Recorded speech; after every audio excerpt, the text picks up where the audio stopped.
You want to start a YouTube channel, or you have already started, but you are not able to manage YouTube and your work. You are not able to manage studies and your work. I'm a full-time research scholar doing my PhD in BITS Goa, and I want to share with you some strategies that I do for maintaining a balance between my YouTube as well as my PhD. Hi, hello, my name is Aatiya. Welcome to PhDpreneur. I make video about the latest opportunities in research as well as entrance exams. I also make videos about mindset, Vipassana and well-being. Today's video is going to be a different one where it is neither mindset but it's more like a work-life balance on how you can remove time for YouTube or for any side hustle. In this case, it's YouTube. That's why I'm saying YouTube. But in any side hustle, how to go around planning and managing stuff. First things first, if you have to start something, okay, anything, whether it is side hustle or you have already started, you are not getting time for it. What I want you to understand is you need to make sure what are the trade-offs. And I'll tell you what do you mean by trade-off. A trade-off means there is something that you will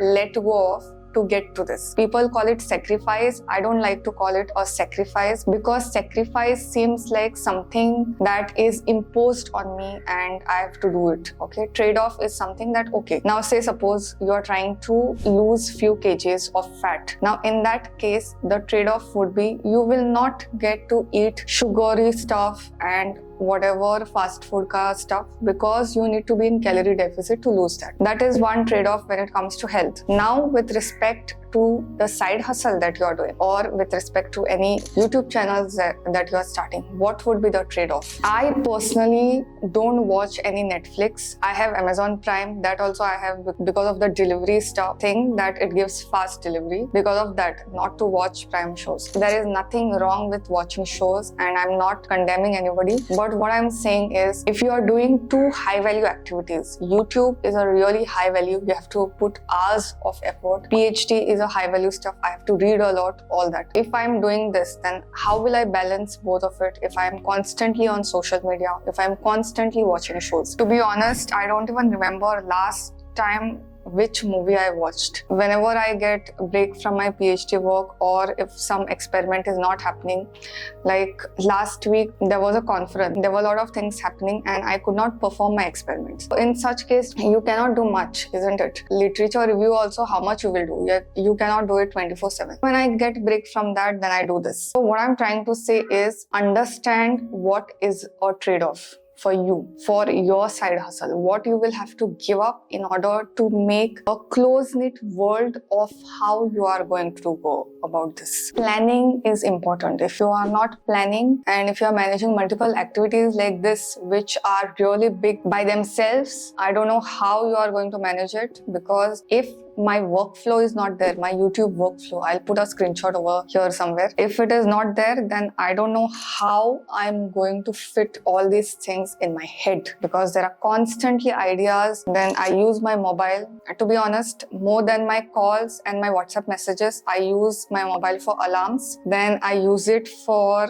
video ideas. I use it whenever I get a video from my editor. How do I correct it? Then before I begin for filming, what are the things that I do? All that is stored over here. The one app that I use is Color Note. Not sponsored, but it's a wonderful application. It's simple, it syncs offline, online, and it's beautiful. Planning is critical. If you are not planning, then it doesn't make sense on how you are going to go about these things. Another feature that YouTube has, which no other platform has, platforms may have, but usually on side hustles you cannot do it, is scheduling. You can plan the videos, film the videos, edit the videos, upload the videos, and you are done and sorted. That means even if you are not there, then also you can upload it, isn't it? I go for my Vipassana retreats. They are of 10 days. Typically in 10 days, I shoot around 4 videos. Like now shorts also I'm posting. So 3 videos and 1 batch of shorts. So 15 shorts like that. If I consider posting twice, then all this content I can shoot, film, and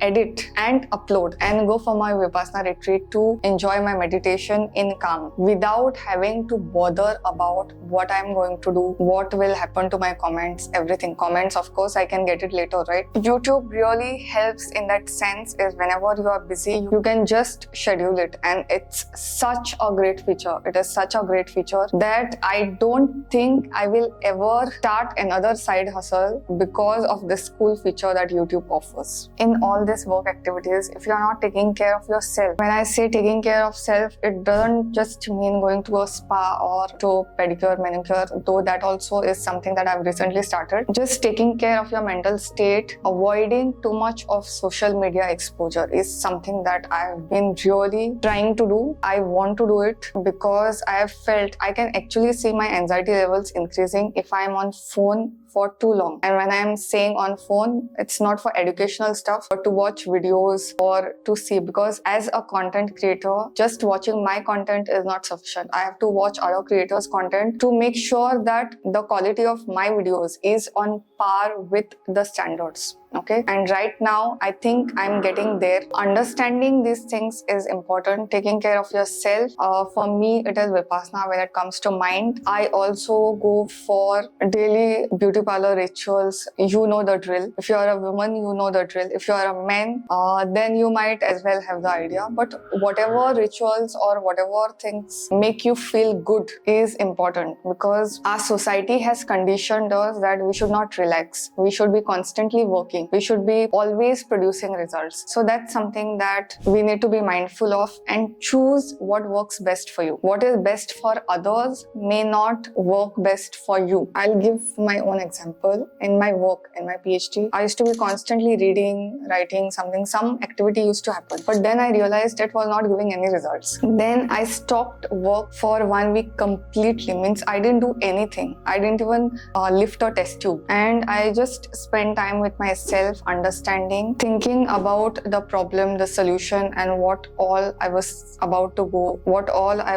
do. Slowly my motivation started picking up. Slowly I started getting the answers and I started getting results. That's where your own motivation comes into play. Something that has always helped me is single tasking. Like, I was a huge multitasker. Even if I had to go to a restaurant for food or for breakfast, I used to order from home, keep these things ready, and then I used to start my car and reach there. Yes, it is a time saver, but whenever you are driving or whenever you are going out, your attention will be there only. Practically, you are not in your present. Right now, I'm avoiding such tips, whereas one thing is going on and you are doing another thing. Earlier, when I was meditating, I used to put my washing machine on. Whenever I was cooking, I used to do something else. So these things, because attention is in both the places. How much ever you may say it is on autopilot, but it doesn't work that way, that your attention is only on this if you are not doing this. So that is something that you might want to be mindful of. Another thing that I want to say is emotional challenges. Okay,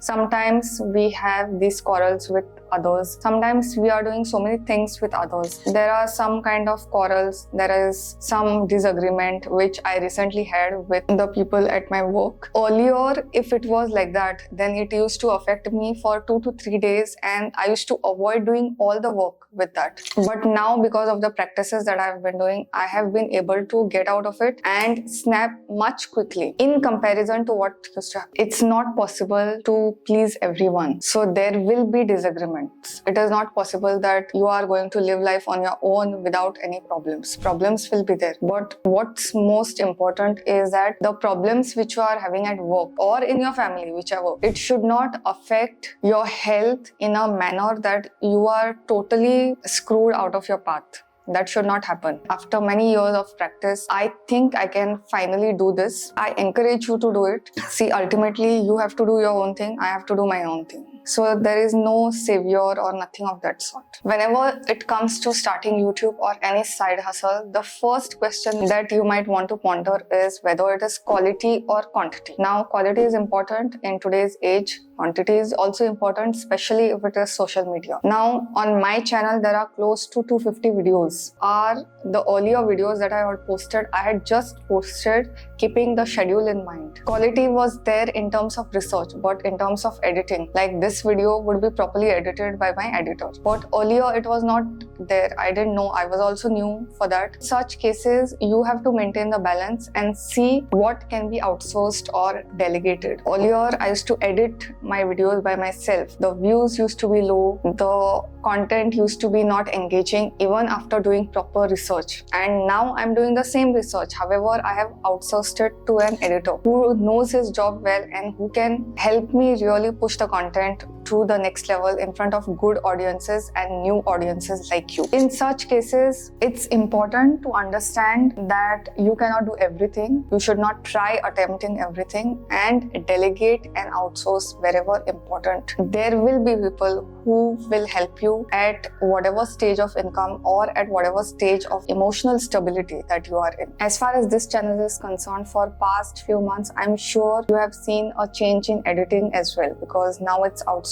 So let me know in the comments how it is. Did you like it? You want more changes? Let me know. Also, I've started posting more shorts that helps algorithm and also puts my content in front of new people, because I feel for past 3 years I have been producing good content, but somehow it is not reaching the audience, or maybe it is a niche topic. I don't understand. That is the intention. And in 2024, coming year, I am going to post shorts twice a day. Okay, morning it would be 9 o'clock, evening it would be 7 o'clock, and it would have opportunities with respect to the teaching positions, research positions, these two with respect to job, also PhD admissions, also scholarships, fellowships, because I was doing this once a while. Even now I'm posting shorts once a while. However, there are so many opportunities that sometimes I feel I'm not able to post it well in advance. It is not reaching the desired audience. I want to avoid that. Okay, whenever I get to know an opportunity, it should soon come to you and you should be soon